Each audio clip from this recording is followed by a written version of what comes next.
Hey guys, welcome back to my channel. ठीक है, तो जैसे कि आपको पता है कि आप सभी एग्जाम स्टार्ट होने वाले हैं। ठीक है, तो बेसिकली ये वीडियो होने वाली है क्लास 10th मैथमेटिक्स एग्जाम के लिए। ठीक है, आप अपने मैथ्स के एग्जाम को और ज्यादा बूस्ट कैसे कर सकते हैं। ठीक है, तो बेसिकली इसके लिए मैंने 3 स्टेप्स आपके लिखे यहाँ पे। ठीक है, जैसे कि अभी आप सभी का एंड चल रहा है। ठीक है, एग्जाम्स मोस्टली सबके स्टार्ट होने वाले हैं अप्रॉक्स 15 फरवरी। ठीक है, क्लास 10th तो 12th सबके बोर्ड एग्जाम जो मेनली होते हैं। ठीक है, तो उस मैथ्स की आपकी प्रैक्टिस कैसे चल रही है।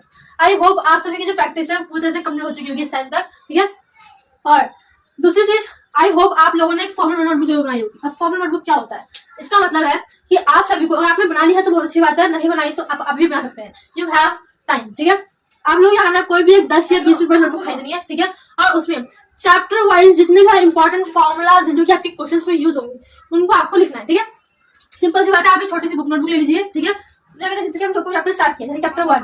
ठीक है, चैप्टर 1 है आपका क्लास 10 चैप्टर 1 है रियल नंबर्स। ठीक है, क्या करना है आप लोगों को, चैप्टर 1 का नेम डाला। ठीक है, जितने भी सारे इंपॉर्टेंट फॉर्मुलाज यूज हुए हैं। ठीक है, फॉर्मुलाज यूज हुए हैं तो अच्छी बात है। चैप्टर मान लीजिए फॉर्मुलाज नहीं है। ठीक है, क्या करना है आप लोगों को, जितने भी इसमें इंपॉर्टेंट क्वेश्चन है आप लोगों को क्या करना है, उस नोटबुक के अंदर चैप्टर वाइज जितने भी इंपॉर्टेंट फॉर्मुलाज है वो लिखने हैं। और अगर किसी चैप्टर, मान लीजिए कोई चैप्टर इजी है, इतने फॉर्मुलाज इतने नहीं यूज हो रहे हैं, तो उसमें आपको उस चैप्टर में आने वाले जितने भी इंपॉर्टेंट क्वेश्चन है वो आपको उस चैप्टर नोटबुक में लिखना है। इससे क्या होगा, जब भी आप एग्जाम टाइम में आप रिवीजन करोगे उससे आपको अगर बुक या नोटबुक खोलने की जरूरत नहीं पड़ेगी। ठीक है, आपको पता है ये इंपॉर्टेंट क्वेश्चन है, आप सिर्फ उन क्वेश्चन को रिवाइज करिए, इससे आपका टाइम बचेगा। ठीक है, तो आपको पता है बोर्ड एग्जाम्स में टाइम बहुत ज्यादा मैटर करता है। ठीक है, और ठीक है, जैसे कि आपने सेकंड चैप्टर है तो उसके इंपॉर्टेंट फॉर्मुलाज लिख लिए। फॉर्मुलाज के बाद लास्ट में आप क्या करेंगे, एक्सरसाइज डाल के उस एक्सरसाइज जितने भी इंपॉर्टेंट क्वेश्चन है वो लिखेंगे, या फिर उस चैप्टर के अंदर टोटल जितने भी इंपॉर्टेंट एग्जाम्पल्स यूज हो रहे हैं उनको लिखिए। ठीक है, तो ये नोटबुक जो है आपकी बहुत ज्यादा इंपॉर्टेंट होने वाली है according to the exam point of view से। ठीक है, थर्ड थिंग है आपकी सैम्पल पेपर। ठीक है, आपको कोई भी सैम्पल पेपर उठाना है उसमें उसको डेली बेसिस प्रैक्टिस करना है। देखिए, ये टाइम नहीं है, अब आपका जो है बिल्कुल एग्जाम ऑलमोस्ट आ चुके हैं। ठीक है, तो आपके पास ये टाइम नहीं है कि आप बुक उठाओ और उनसे ईच एंड एवरी क्वेश्चन बार बार करोगे। ठीक है, जितनी प्रैक्टिस हो गई ठीक है, अदरवाइज जो भी इंपॉर्टेंट क्वेश्चन है बुक में वो मार्क करो और उसको सॉल्व करो।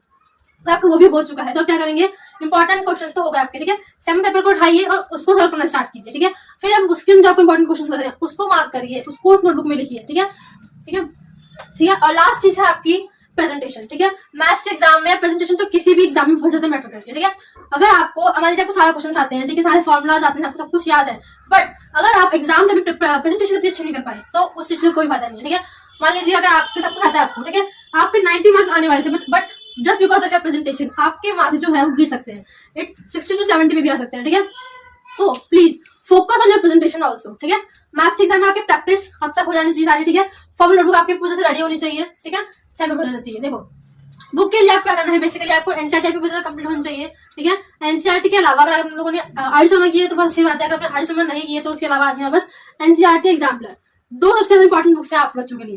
क्लास 10th या 12th किसी भी बोर्ड एग्जाम के लिए 2 मैथ्स के लिए 2 बुक्स बहुत ज्यादा इंपॉर्टेंट मैटर करती है। ठीक है, first is NCERT and second is NCERT exemplar. NCERT exemplar में एनसीईआरटी के लिए मतलब उसी फॉर्मूला से रिलेटेड बहुत इंपॉर्टेंट, और आप कह सकते हैं कि जो हायर ऑर्डर थिंकिंग स्किल्स के क्वेश्चन होते हैं वो बहुत ज्यादा है। ठीक है, तो वो आपकी जो नॉलेज है या फिर जो आपके एनालिटिकल थिंकिंग है बहुत इंप्रूव करती है। ठीक है, फॉर्मुलाज याद कीजिए। ठीक है, और एनसीईआरटी कीजिए, एनसीईआरटी एग्जाम्पलर कीजिए, इतना करते हैं आपके 80 to 90 मार्क्स कहीं नहीं गए। ठीक है, आई होप आप सभी बात समझ में आई होगी। ठीक है, तो all the best for exams. Thank